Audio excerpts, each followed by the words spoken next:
As you guys know, we are living in an era where if you want something, all you have to do is grab your phone, click a button, and it's on its way. So today, I decided to check out this video. That's right, guys. Today, we are watching Consumerism Has Gone Too Far. So without further ado, let's get straight into it. Oh no, is this for the Stanley Cup? We are so cooked. Oh, hell no.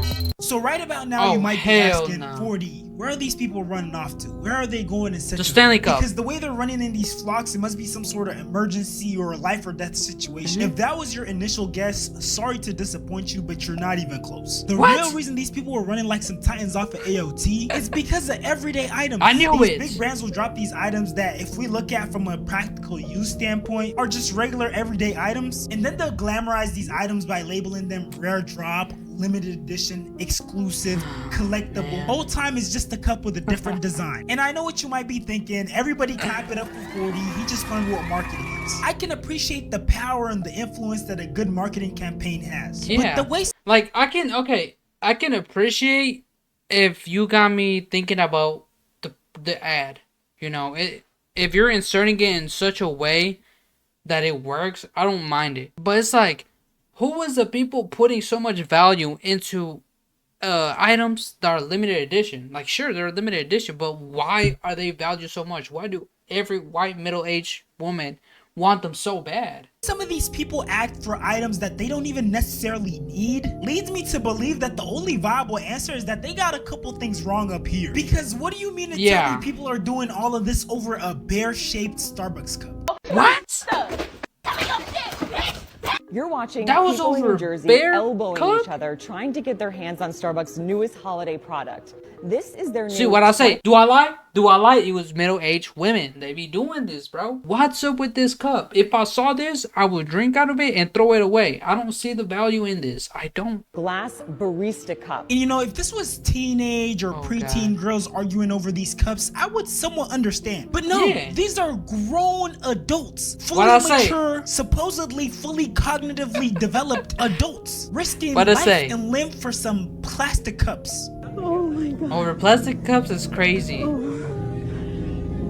was stressful. Oh my god. Like, why is she? Oh my god. Oh, I finally got. Yo, she damn near about to jizz, yeah. Oh nah. Over a cup? I'm sorry, but there's no way you should be this out of breath just from running from the entrance of the store to the Starbucks, which is usually located close to the entrance. Maybe you need to lay back on the sugary Starbucks drinks. Guys, oh my god, I did it! Guys, oh my god, like, she did it. She got a... Do they just go on their phone and be like, oh, you know, I'm scrolling on TikTok. Oh my god, Stacey has a Starbucks glass beer. Oh my god, I gotta go get it and make my TikTok too. Like, is that how it works? Is that why it has so much value? Because they see it on TikTok and then they want to do it too, and it just leads to everybody wanting one? Because I dead ass don't get it. I haven't seen nobody in the internet go after them. I haven't seen anybody that I know want them. Even the girls I know, they're not posting on their stories or any of that, just, you know, going crazy over the bear. I don't know where this came from. I wonder, where have I seen this design before? Stanley? Oh, Clever's honey. She honestly could have took one of these honey bottles, stuck a straw in there, and she would have skipped all this hassle. Starbucks. That's a good way. You can scam people by doing that. Hold on, that's looking smart. And you know, I've never had a Stanley Cup before, but maybe I need to get one. Maybe there's something magical about them that I'm missing out on. Maybe they add a little bit of extra flavor or extra boost to the drink that goes inside. Because that's the only way I can explain grown men going to war with little girls over insulated cups. Grown man. Grab something out of your hand because they tried to grab something out of my child's hand. Yeah. That's all I'm holding. I was running. And she's like, this is all they have. And I said, no, they're right here. And then she tries to take mine. And I said, no. Girls, we did it. Let me see him. Let's see him. In your pajamas, up since 6 o'clock in the morning. And they got him. 6 o'clock in the morning? You got your kids doing this at 6 in the morning? God, please don't let my wife ever in the future ever do this to my own children. Or actually, don't make me marry one of these people. I don't want to deal with this shit. Yeah, so these little girls are definitely gonna be elite consumerists in a couple years. And the crazy part is when it comes to these Stanley Cups, the consumerist aspect isn't just the purchasing of multiple Stanley Cups that do the same thing. It's in the multitude of ridiculous accessories that people purchase after. Prep my Stanley to go for a quick walk. Why do you need this to go for a walk? Okay, Ice, you're drinking soda on a walk, because that makes so much sense. Are those tampons? Ew, why do you need 5 tampons to go on a walk? What is that? Sour strips. Ew. Well, this walk obviously isn't for health. You're probably sightseeing or something, because there's no way you need all this stuff to go on a walk. And of course, a specialized bag that accommodates her Stanley and her Labubu. This right here is what we call a consumerism final boss. Pack my Stanley with me to go on a walk. Okay, Ice. Yo, okay. they adding attachments. They are adding attachments to the Stanley Cups. I don't understand people, yo. Like, how you doing all this? This is a 50-hour cable grind right here, yo. They got every attachment on every loadout. Water, okay. Sure, why not? Does it need its own separate bag? This is a perfect example of consumerism disguised as mom goals. Notice that it says her toddler chose Stitch as the bathroom theme. Yeah, just this week. And I know she's not bluffing because I went to her page and saw that. I'm sorry, bro, but all this stuff isn't for the kid. Let's be honest. At this point, this is completely performative. She wants people to say, oh my God, you're such a good mom. She redecorated with a Minnie Mouse theme just last week. And I'm sorry, we're not setting up the toddler for excelling. So you're telling me you're doing this week by week, like a different theme every week? Week by week? More than likely, I know. This kid is. I know her husband miserable. Oh my God! Imagine having to go through all this every week. She's like, "Yo, honey, I gotta use the card again. I gotta go buy the new theme for this week." Gonna turn out to be a spoiled brat, and it's probably gonna be because their parents taught them to be that way. Because the only way this kid would be requesting a new theme every week and thinking that's just okay is if their parents allowed it. So at this point, it really just becomes a learned behavior. Bruh, oh my God, I didn't even notice this, dog. Shams, my bad. I apologize. I've been on this. Oh my God, my bad, Shams. I was on this cam this whole time. Why y'all say nothing, chat? Life when this is their expectation. A toddler needs consistency, not their bathroom decorated with brand new shiny toys and trinkets every week. And weekly is just insane to me. Like, how much money is going down the drain, literally and figuratively. I literally change my shower curtain once a decade. And the Chanel perfume. I do the same thing. And spraying the Chanel. I can't, bro. Spraying Chanel perfume on the toilet seat. Quick intermission. Sorry guys, but we are so close to 300 subscribers. So if you guys wouldn't mind subscribing, that would really help a lot. Anyways, back to the video. This is hundreds, if not thousands of dollars just on toothbrush holders and themed towels. Also, most toddlers would not care less about matching shower curtains and soap dispensers. They just want bubbles and to call it a day. And no, seriously, and if they do, it's definitely a learned behavior influenced by their parents, because toddlers aren't innately born wanting all these things. Yeah, no, you don't. A kid isn't born away; they're taught it. So if you're teaching them that they gotta change it every week, they gotta do all this, that's what's gonna lead to, the results, and then you're probably not gonna like it once they're old enough and they're spoiled. People have gone from purchasing from a place of need to purchasing in pursuit of a dopamine hit. I will never, ever, ever, ever be depressed again.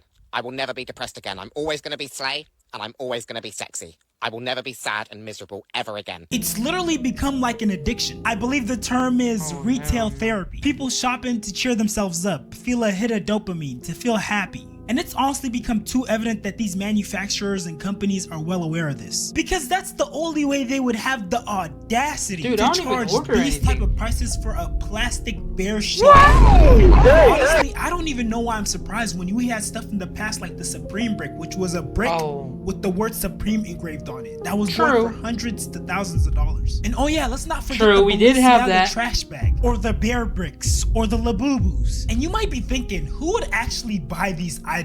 There's no way that there are people who are actually gullible enough when to they ask that means somebody's about to show somebody. You guys don't realize the chokehold that consumerism has on some people, especially people in the fashion community. Walk me through your fits. Tell me how much everything The costs. shiesty, Ew. $2, AirPods, 300, dick pill chains, 150 each, thermal, dollar store, Yo, 200, this like free something you glove, can hands, pull off 500, and the Roblox, bro. This shit look like what Kanye West and Lil Pump did on his music video. boots, unreleased AVAV, runway shoes, 10 racks, ugh. Unreleased grimy hoodie, $200. Runway Vetements jacket, 17,000. Baggy ass pants, 200. New rock shoes, $2. Ew.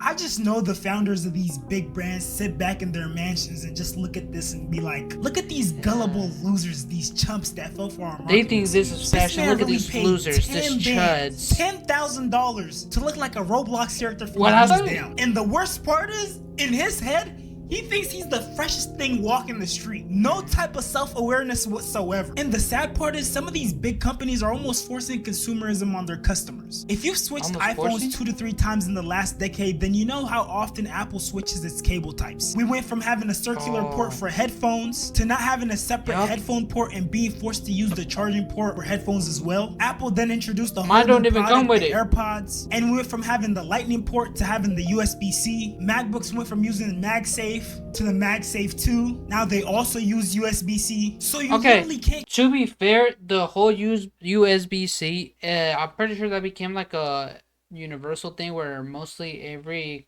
country, or I forgot what it was, but essentially you had to have the same cable port as an Android and all that stuff.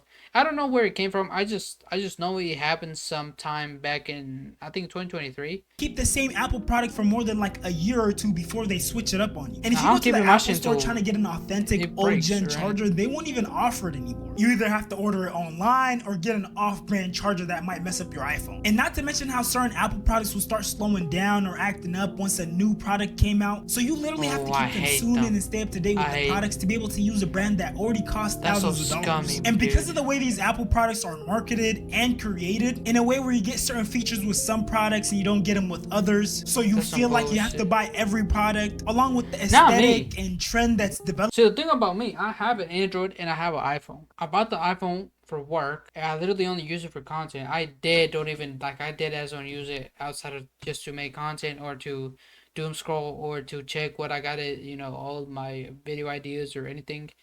Other than that, I use my Android for everything else. I don't really see any difference between iPhone and Android. In fact, I prefer the Android more than the iPhone. I'm gonna keep it a buck. With that, you now have people who are making it a goal to attain the Apple ecosystem. Even though, if we're being honest, they don't really need a lot of these products. Consumerism just has them in the chokehold. And I think the people who might take the cake for the most performative consumers are the hygiene addicts.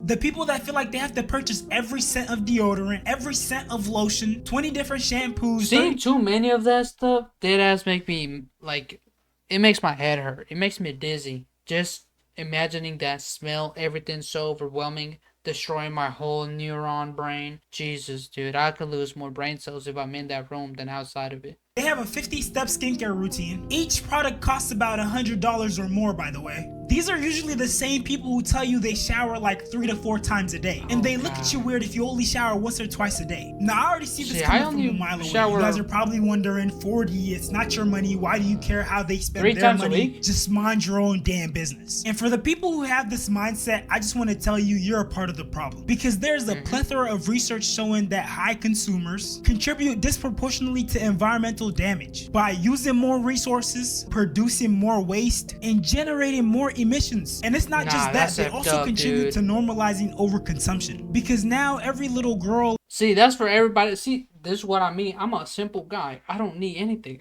This whole house can get cleared out, and as long as I got this PC, I'm chilling. I don't need anything else. But some of y'all that's gotta chill out. Y'all got Amazon orders stacking up on your front porch. Y'all gotta turn it down. Or mom who sees these videos of these fancy Stanley cups or these fancy kid bathrooms, they're gonna be encouraged to do the same thing. People don't pay enough attention to the production, consumption, and disposal cycle, especially for like fast fashion, single-use items, and quickly obsolete electronics. These type of items generate massive amounts of waste. They're literally cooking the environment. Stuff like single-use items is really a recent phenomenon. Up to this point in history, We made stuff to last, whether it's Yeah. appliances, clothes, whatever it was. People actually Like this shirt has been with me since COVID, or even furthermore behind. And look, it's like ripping.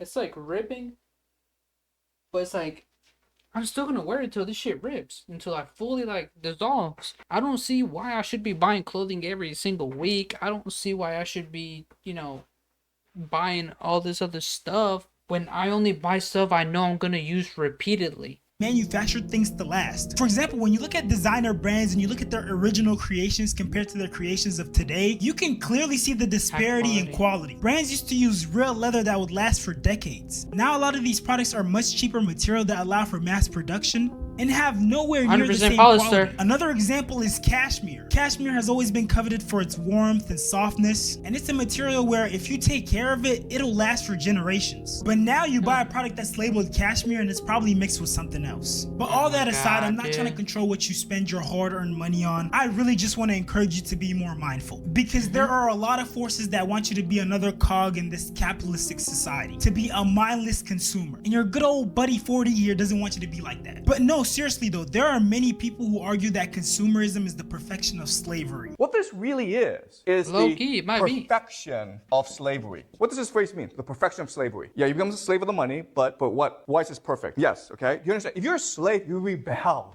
right? But if you don't know you're a slave, and you like this, you choose this, then you will never rebel, okay? That's why... That is right. If you like it, you won't know you were a slave to it. That's the brainwashing shit that they tell you, oh, a job is good. You need a job. You need this because it gives you the money, and then you can do stuff with the money. But then you become a slave. Now, do you have to kind of play the role of as a slave to get the money? Yes. But this is kind of what he's kind of getting at, low key. This Fukuyama thinks that consumerism is the end of history because it is a system that achieves what the elites want, and the masses are unwilling and unable to protest and rebel. Okay, does that make sense? So all jokes aside, I'm literally trying to free you from a form of slavery. And look, I know right about now some of you guys might be thinking, how can I save myself from consumerism? What's the first step or first couple of steps I can take to save myself from this trap? Well, this next video will definitely help you with that. I think I can de-influence you. Would you need a new foundation if the one you used at home looked like this? Do you need another matte eyeshadow palette when you already have one? Would you think about buying another berry cream blush if the one you had at home looked like this? The best thing I ever did to curb my overconsumption was to remove the branding and marketing from my products. When you take away the manufactured identity of your products, it allows them to exist only as functional tools. And then you start realizing you have foundation at home. I had such a problem over consuming and buying way more than I needed to. I was being convinced that I needed the new thing, and I wasn't valuing anything that I owned, and I was never satisfied. Allowing my products to exist like this, where my I low-key, thank God, I have a objective type of brain. Like, I just see things like you know how you playing games, and you got like a UI? My objective should be showing up right here, and that's how I know what I gotta get to. That's what I said. You know, you don't see no brand on my t-shirts that been lasting here since like what, 2017. You know what I'm saying? I don't look at brands. If I gotta get an objective, that's what I'm gonna get to it. I don't really do the whole consumerism shit. I'm probably anti-consumerism. It allows me to value things for their functions and not what they are, and it really puts things into perspective of what I need and what I don't need. And turns out I don't need a lot. There's a reason why people say that this looks really quiet. It's because brands say so much through their packaging. Even if we own an item, it's in our home, we purchased it, it is still marketing to you through its branding. And the more branding we see and the more normalized it is in our spaces, the more likely we are to seek it out and continue shopping for the next new thing. But I'm telling you, I think that's what every adult should have known. I mean, I'm only 20, you know, I don't really know much yet about financial stuff. But I just think this should be common sense. I don't see why people don't know that yet.